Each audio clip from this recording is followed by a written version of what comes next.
Hi guys, thank you so much for watching the Indian Business Podcast. If you don't have the time to watch the entire episode, do subscribe to this Clips channel so that you can get the most important parts of the episode in less than 15 minutes. Every investor is looking out for a goldmine startup. They would want to invest 1 crore and they might want to take a 100 crore exit. Some people might want to make $1 billion. My question to you is, how do you identify these goldmine startups and what are the parameters that you use to gauge if a startup is a goldmine startup or not? So I think maybe, yeah, I think, Radhika, why don't you start? It's okay. Okay. So I know his answer. That's why. So Vineeta is director who's speaking. Okay, look. So I am professionally in the business of giving money, even outside of Shark Tank and investing. And I disagree a little bit with this whole gold mine thing. I think gold mine is an outcome, and it's not an outcome that you can control. I think what is very important is input parameters. And so I would venture that I certainly look at input parameters, and I think most investors look at input parameters. You can't say a company today is 100, it's going to become $1 billion. Nobody can say that with certainty in any kind of company. For me, I think the three critical input parameters are, which is the same in all companies. One is founder. We always say management triumphs. A certain sense of hustle, a certain amount of resilience, humility, and a lot of focus, because in early stage, people tend to be all over the place. I'm going to do this. I think you've seen some of those episodes on the tank. I'm going to do X, I'm going to do Y, I'm going to do Z, and I have this much resources to do it. So I think that is one. Second is, fundamentally, are you solving a meaningful consumer problem? Because otherwise, you are a solution in search of a problem, which many products are. So are you solving a meaningful problem in a meaningfully large market? That matters. And third is your numbers have to work, and you have to have what we call in Hindi, pakad for numbers, and ability to do sensible business building. And it has nothing to do with English and understanding of terminologies. It's actually ability to sell a product and eventually make money on it. For me, I think these are the three. Vineeta, what about you? So, yeah, I would agree with her. And I think we talk a lot about, when you do, especially early stage, if I look at my Shark Tank portfolio, out of like the 25 odd deals, season 1, 2, there would be maybe like only 2 or 3 that will hit this, forget billion, but we're talking about 500 odd crore, 1,000 crore kind of outcomes. A lot of them will actually just not be able to survive.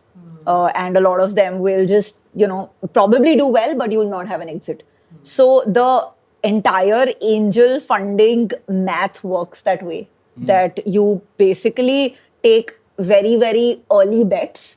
And when you're taking early bets, the only thing that you can rely on is the founder. So is the founder someone that you really would enjoy working with? Is the founder somebody who's resilient, that, because business models change a lot. Like I've had 3 failed businesses, 1 pivot. So many good businesses have come out of a pivot. Now, how can an investor predict a pivot, right? So you just have to take a bet on the founder.